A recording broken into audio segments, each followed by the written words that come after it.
Hello dear students, welcome to മാത്രൂട്ട്. ഈ വീഡിയോയിൽ നമ്മൾ ഡിസ്കസ് ചെയ്യുന്നത് കാലിക്കറ്റ് യൂണിവേഴ്സിറ്റി 4-ഇയർ ഡിഗ്രി BSc മാത്സിന്റെ 4th സെമസ്റ്ററിലെ മേജർ കോഴ്സ് ആയിട്ടുള്ള ബേസിക് ലീനിയർ ആൾജിബ്രയിലെ എക്സസൈസ് പ്രോബ്ലംസ് ആണ്. Exercise 20. Find a unit vector in the direction of the given vector v equal to -6, 4, -3. നമുക്കിവിടെ v എന്നുള്ള ഒരു വെക്ടർ തന്നിട്ടുണ്ട്. ഈ വെക്ടറിന്റെ അതേ ഡയറക്ഷനിലുള്ള ഒരു യൂണിറ്റ് വെക്ടർ ഫൈൻഡ് ചെയ്യാം. നമ്മൾ മനസ്സിലാക്കേണ്ടത് യൂണിറ്റ് വെക്ടർ എന്ന് പറഞ്ഞ മീനിങ് ലെങ്ത് 1 ഉള്ള വെക്ടർ ആണ്. നമുക്ക് തന്നിരിക്കുന്ന ഒരു വെക്ടറിനെ ലെങ്ത് 1 ഉള്ള വെക്ടർ ആക്കി മാറ്റാൻ ആ വെക്ടറിനെ അതിന്റെ ലെങ്ത് കൊണ്ട് ഡിവൈഡ് ചെയ്യാം. ഇപ്പൊ ഈ v എന്നുള്ള വെക്ടറിനെ യൂണിറ്റ് വെക്ടർ ആക്കാൻ നമ്മൾ v എന്നുള്ള വെക്ടറിനെ അതിന്റെ ലെങ്ത് ആയിട്ടുള്ള നോം v കൊണ്ട് ഡിവൈഡ് ചെയ്യാം. ഓക്കെ, നോം v കൊണ്ട് ഡിവൈഡ് ആവുന്ന മീനിങ് 1/നോം v കൊണ്ട് മൾട്ടിപ്ലൈ ചെയ്യാന്നാണ് മീനിങ്. ഓക്കെ, അപ്പൊ v എന്നുള്ള വെക്ടറിനെ 1/നോം v എന്നുള്ള നമ്പർ കൊണ്ട് മൾട്ടിപ്ലൈ ചെയ്യാം. ഇപ്പം കിട്ടുന്നത് എന്തായിരിക്കും? ലെങ്ത് 1 ഉള്ള ഒരു യൂണിറ്റ് വെക്ടർ ആയിരിക്കും. അപ്പൊ നമ്മൾ അതിനെ എഴുതുക u എന്നാണ്. അപ്പൊ u കിട്ടാൻ നമ്മൾ എന്താ ചെയ്യേണ്ടത്? v/നോം v എന്ന് പറയുമ്പോൾ 1/നോം v into v ചെയ്താൽ മതി. സോ നമ്മൾ ആദ്യം ഇതിൽ നോം v ഫൈൻഡ് ചെയ്യാം.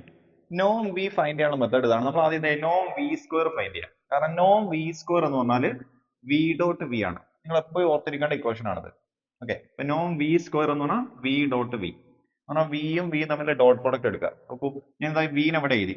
v നമുക്ക് വേണമെങ്കിൽ കോളം വൈസ് എഴുതാം അല്ലെങ്കിൽ റോ വൈസ് എഴുതാം. ഓക്കെ, ഇതിനെ ഞാൻ നേരെ എഴുതി, അതുപോലെ v വീണ്ടും നേരെ എഴുതി.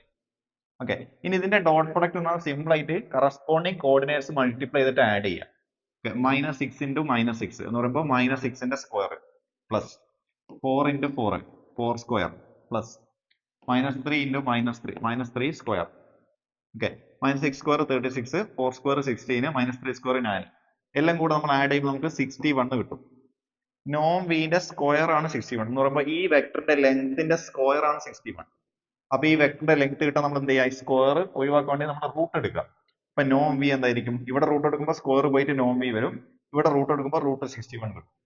അപ്പൊ ഈ v എന്നുള്ള വെക്ടർ നമുക്ക് തന്നിരിക്കുന്ന വെക്ടറിന്റെ ലെങ്ത് എത്രയാണെന്ന് കിട്ടി? √61 ആണെന്ന് കിട്ടി. ഇനി നമ്മൾ എന്ത് ചെയ്യാം? നമ്മൾ ഇക്വേഷനിൽ സബ്സ്റ്റിറ്റ്യൂട്ട് ചെയ്യാം. ഓക്കെ, അപ്പൊ u ഈക്വൽ എന്തായിരിക്കും? 1/നോം v എന്ന് പറയുമ്പോൾ 1/നോം വിന്റെ വാല്യൂ √61 കൊടുത്തു ഇൻറ്റു 1/നോം v ഇൻറ്റു പിന്നെ b, അല്ലെങ്കിൽ ഇവിടെ v എന്ന് പറഞ്ഞാൽ എന്താണ് നമുക്ക് തന്നിട്ടുള്ളത്? ഈ വെക്ടർ ആണല്ലോ. ഈ വെക്ടർ നമ്മൾ നേരെ എഴുതി. ഓക്കെ, നമുക്ക് വേണമെങ്കിൽ കോളം വൈസ് എഴുതാം. ഓക്കെ, അപ്പോൾ u ഈക്വൽ ടു 1/നോം v, അതായത് √61 ഇൻറ്റു v. നോക്കൂ, ഇതിലെ ഓരോ കോർഡിനേറ്റ്സ് ആയിട്ട് നമ്മൾ എന്ത് ചെയ്യും? ഈ നമ്പറിനെ മൾട്ടിപ്ലൈ ചെയ്യാം. അപ്പോൾ 1/√61 ഇൻറ്റു -6 എന്ന് പറയുമ്പോൾ -6/√61. അതുപോലെ 1/√61 ഇൻറ്റു 4 എന്ന് പറയുമ്പോൾ 4/√61. അതുപോലെ -1/√61 ഇൻറ്റു -3 എന്ന് പറയുമ്പോൾ -3/√61. ഇപ്പൊ കിട്ടിയ ഈ വെക്ടർ ആയിരിക്കും എന്ത്? നമ്മുടെ u എന്നുള്ള യൂണിറ്റ് വെക്ടർ. ഈ വെക്ടറിന്റെ ലെങ്ത് എന്തായിരിക്കും? 1 ആയിരിക്കും. നമുക്ക് v ന്റെ ഡയറക്ഷൻ ഏതാണോ അതേ ഡയറക്ഷനിലേക്കായിരിക്കും ഈ u ഉണ്ടായിരിക്കും.